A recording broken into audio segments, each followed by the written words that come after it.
Hi, this is Ryan with Disruptarian Radio. I have made this comment before about compelled speech and forced speech, and I just wanted to reiterate what I've said before. I have transgender friends and I have transgender kids that say they're transgender. I mean, I don't know how at age 11 or 12 you really know what your identity is. I didn't at that time. If you look at me when I was 12 and you compare me to now, I'm a completely different person. Even all my cells are brand new. I don't have a single cell in my body that existed back when I was 12 years old. They're all brand new. All my cells, my brain, my memory, everything, how it works is different than it was when I was 12, 13, 14, 15 years old. Even more so than when I was 25 years old. I don't have a lot in common with the 25-year-old person I used to be at age 45. So 20 years later, I think that a lot of things have changed for me. But this thing with compelled speech, Camille Paglia and Jordan Peterson, Elon Musk, J.K. Rowling, these people who I admire, many of these people, Camille Paglia is a Yale-educated scholar and educator and a writer of feminist books since the 1970s. And she says, yes, I'll actually play it for you. She says it way better than me. But, yes, speech changes. Speech evolves. But through mediums of art like Shakespeare and, cultural writings and things, cultural influences, not force, not coercion. And she says, as I believe, compelled speech is tyranny. And I don't believe in tyranny. I've always fought against tyranny. And so my kids thinking that I don't accept them because I don't use their pronouns or I don't agree with transgenderism, that I don't believe that a man can become a woman or a woman can become a man. I don't believe that. And they think because I don't believe that, they don't feel comfortable in a relationship with me, which is fine, I guess. It's sad. They're putting themselves on this little island and keeping their distance from people who may not agree with them. And I think that's only going to hurt them in the long run. I guess we'll only see as time progresses. I hope they change their mind and are willing to accept people who have different beliefs, like I always have. And, I've got a list of videos that I put on YouTube since 2007 supporting the LGBT community, supporting their dignity, their rights, their ability to function in society like everybody else with the same respect and dignity that everybody has, and the rights of marriage and other things. I have a list of videos, I'll put them on here. And I think they're important to illustrate my point. Long before my kids were born, I supported the rights and the dignity of LGBT people. But it doesn't mean that I have to agree with them. I don't have to agree that a man can become a woman or a woman can become a man. And I don't have to use their speech, their pronouns and whatnot, any more than they have to use my adjectives. If my adjectives are, I'm brilliant and handsome, I don't expect people, even if I think that, I don't expect other people to address me that way, with the adjectives of my choice. Just like I don't agree with pronouns and all that bullshit. It's just not my thing. They can agree with it and they can use it and they can, function that way in their lives, but they can't expect other people to feel the same way or do the same things as they do without forcing some sort of tyranny on people. And so, I'll play J.K. Rowling, I'll play some of Elon Musk, and I'll play Camille Paglia here to explain my point of view on this. I believe it's a critical point in our society. The communists back in 1921, the communists wrote a manifesto in 1921 saying they're going to turn everybody against each other, race, sex, all that.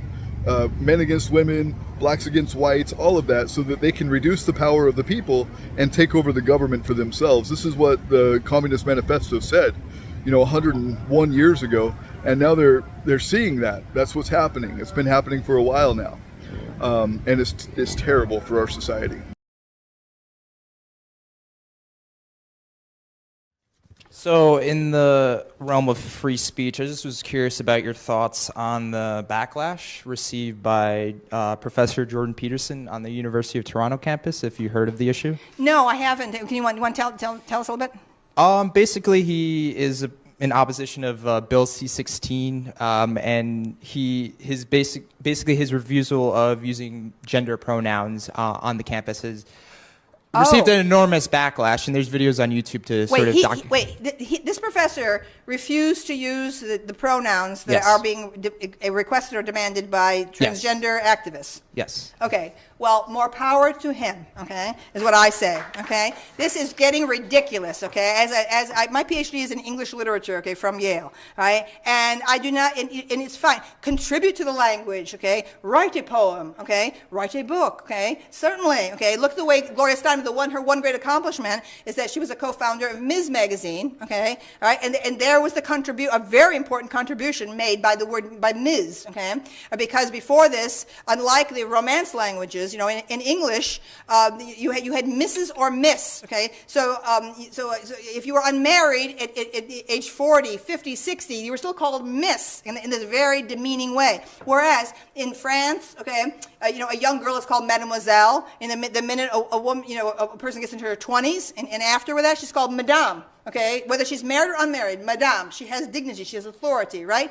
And the same thing in Italian. You have your signorina if you're young, and then signora if you're old. It doesn't matter if you're married or unmarried. Okay, so Ms. was a very important contribution to the language. It took time to be absorbed. Okay, but this political agitation to change everyday common speech, are you kidding me? Okay, all right, people shouldn't be putting up with this for 1 second. What kind of nonsense is this? Absolute nonsense, okay? And these people who are searching for their own identity, okay, and want to impose on others, that is not my philosophy of libertarian. That is an invasion and intrusion into other people's personal rights. So excuse us, the English language is owned, okay, by everyone, okay? It was created by great artists, Chaucer and Shakespeare, and Wordsworth and Joyce and so on. How dare you sniveling little, maniac, tell us how we're going to use pronouns.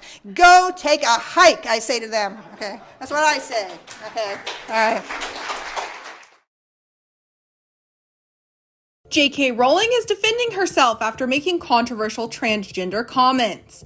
The Harry Potter author posted a lengthy essay on her website saying she has 5 reasons for being worried about the new trans activism. She listed the first 4 reasons as being that she has a charitable trust that focuses on alleviating social deprivation in Scotland, with a particular emphasis on women and children. Her second reason is that she's an ex-teacher and founder of a children's charity. The third reason is she wants to champion free speech. And the fourth is that she's concerned about the huge explosion in young women wishing to transition, and also to the increasing numbers who seem to be detransitioning. Her fifth reason is that she says she's a sexual assault survivor. Rowling also says she doesn't think trans people are a threat. She wrote, "I believe the majority of trans-identified people not only pose zero threat to others, but are vulnerable for all the reasons I've outlined.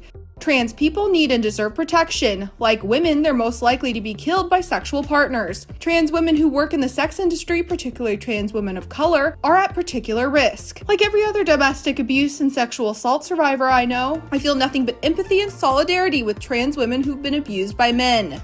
Rowling came under fire over the weekend for taking issue with a news article using the phrase people who menstruate, and seemingly poked fun at the non-gendered language. "I'm sure there used to be a word for those people, someone help me out. Wumbin, wimpund, wumud," she wrote. She then followed up with another tweet that reads, "If sex isn't real, there's no same-sex attraction. If sex isn't real, the lived reality of women globally is erased. I know and love trans people, but erasing the concept of sex removes the ability of many to meaningfully discuss their lives. It isn't hate to speak the truth." She then said, "The idea that women like me, who've been empathetic to trans people for decades, feeling kinship because they're vulnerable in the same way as women, i.e. to male violence, hate trans people because they think sex is real and has lived consequences is nonsense." A lot of trouble in Canada for my opposition to Bill C-16, which was a bill that had to do with transgender rights. And I didn't really give a damn about the transgender right issue. That had nothing to do with it. What bothered me was that there was an issue of compelled speech, because you were required by the Ontario Human Rights Commission to use the pronouns of the person's choice, right? Otherwise, and that is absolutely Orwellian. That's right. That is absolutely intolerable. I said years ago, okay, that my book, Sexual Persona, which was like a 700-page book, I said that is the biggest sex change in history, because I, okay, with my transgender issues, all right, to look to the magnificent construction of English, okay, it was the English language, okay, that I seized on to gain my identity and my power as a person, all right, and therefore any intrusion into English, someone trying to tell me how to use English, this great gift, okay, to me, this is absolutely obscene and evil, okay, for any government to try to dictate to us how we're going to use this magnificent instrument of English. Yes, absolutely, and that was for me the breaking point, because I believed, well, and I think that that's associated with the idea of the logos in the West, you know, because that's a deep mythological idea, that the logos is the thing that brings order out of chaos through communicative speech, and that's tightly aligned with your soul. And I don't care if you're an atheist or a believer, it doesn't matter, it's still the right language, and that no one has any right whatsoever under any circumstances to trespass against that. And so, but that's okay, because that's Bill C-16 proposed